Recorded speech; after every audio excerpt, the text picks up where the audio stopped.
Suddenly, this thought occurred to me.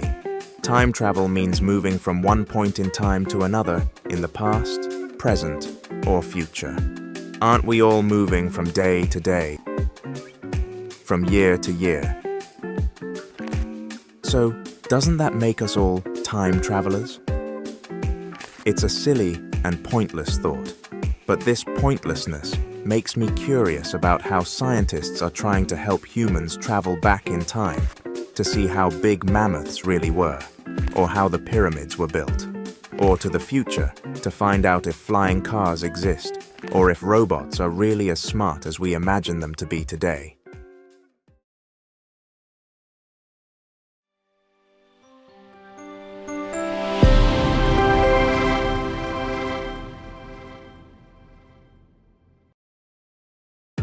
Our space consists of 3 dimensions: length, width, and height. We are free to move around at will within these 3 spatial dimensions. However, in addition to these spatial dimensions, there is a 4th dimension, time, which together with the 3 spatial dimensions forms a 4-dimensional space-time. However, within the time dimension, we can only move forward at a constant speed. We cannot stop, move backwards, or accelerate forward at a higher speed. Just like we can't get younger or fix past mistakes. How are the speed of movement in 3-dimensional space and the speed of movement in the time dimension related to each other? Now let's go back to the space-time diagram.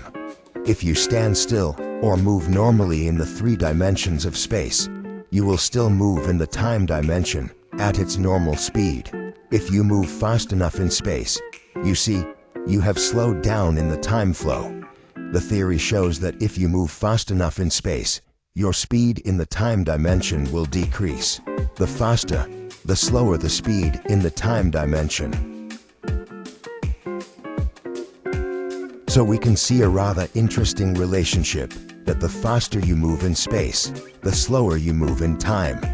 But if we follow that relationship, can we say that a person sitting in a sports car will feel time pass slower than a normal person walking?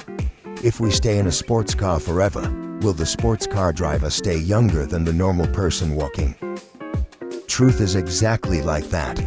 Although the sports race car runs very fast at such a speed, when applied to an experiment about the relationship between speed and time, it's actually negligible, folks.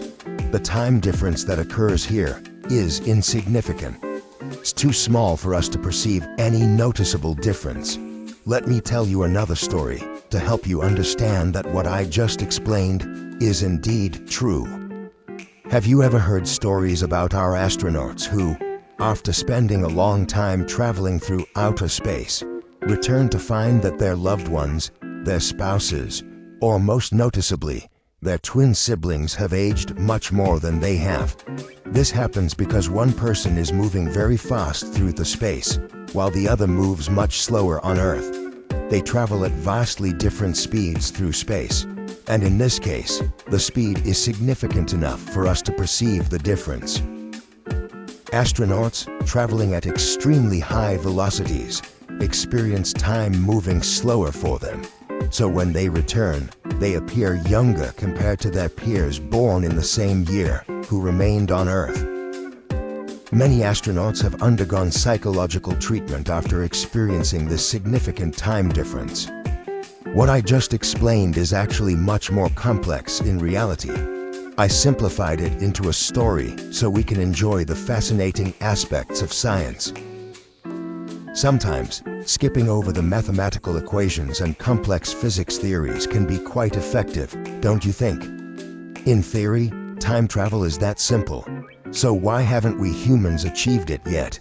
All it takes is moving really fast, right? The key point here is that the speed required for us to travel to the past or the future is the speed of light, or even faster than light. This, to date, remains impossible for our science. This is still impossible for our science. According to Albert Einstein's theory of relativity, no object with mass can achieve the speed of light. Even if it were possible, the amount of energy required to accelerate 1 gram of matter to the speed of light would be infinite. We might have to absorb all the energy in the universe just for this experiment. Unfortunately, time travel remains impossible to this day. So, in the imagination of humans, how would time travel occur? Many people believe that if you go back to the past and change something, all events from that point onward would also change. For example, if you travel back in time to prevent your parents from getting married and then return to the present, you might find yourself living in a completely different family, with different parents, in a different country. However, many people have raised the question, what happens during the period from the moment the past changes to the moment you began your time travel? If you were born to 2 entirely different people and grew up in a different country, how would you even know about your previous parents to go back and stop them? If you didn't stop them in the past, they would get married, and everything would change again. It all sounds like an endless loop with no resolution, leading people to conclude that such imaginings about time travel are not logical. To make fictional depictions of time travel more plausible, the concept of timeline splitting was introduced.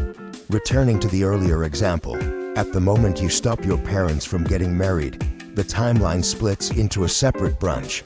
In that branch, your parents did not marry, and you were born to 2 completely different people. This new timeline exists and unfolds parallel to the original timeline, but with many outcomes differing from those in the original. Simply put, you have created a different reality that runs concurrently with the reality you originally experienced. Dear friends, don't feel sad about the impossibility and extreme complexity of time travel anymore. Instead, we have something much more meaningful to do, making our future better without the need for time travel. Let's work hard, study diligently, and strive in our endeavors to ensure a higher quality of life in the future. Exercise regularly, and take care of your health to achieve a stronger and healthier body. Love and cherish your loved ones, even more so we can enjoy a happier family life. These are practical and entirely achievable goals for us to pursue. Let's focus on the future together.